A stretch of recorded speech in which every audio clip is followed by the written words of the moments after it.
நண்பர்களே நண்பர்களே, வாலிப ரோமியோக்களே, நீங்க எல்லாம் ஏன் இங்க பம்பிட்டு இருக்கீங்க?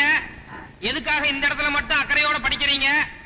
இந்த இடத்துக்கு வரும்போது மட்டும் உங்க சைக்கிள் அடிக்கடி ஏன் ரிப்பேர் ஆகுது? இதெல்லாம் என்னால நல்லா புரிஞ்சுக்க முடியும். ஏன்னா எனக்கு உங்க வயசு தான்.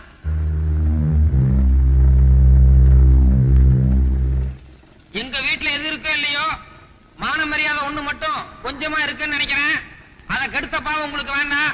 தயவு செய்து என் தங்கச்சிகளை தொல்லப்படுத்தாம இடத்த காலி பண்ணுங்க.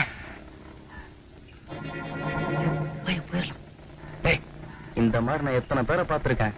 பேசாம நில்றா. அப்படி உங்களுக்கு போக விருப்பம் இல்லைன்னா, கண்டிப்பா என் தங்கச்சிகளை சைட் அடிச்சு தான் ஆகணும்னா நேரம் எங்கிட்டயே வாங்க. யாருக்கு எந்த பிள்ளைய பிடிச்சிருக்கோ சொல்லுங்க. உடனடியா இப்பவே இங்கேயே உங்களுக்கு நானே கல்யாணம் பண்ணி வைக்கிறேன்.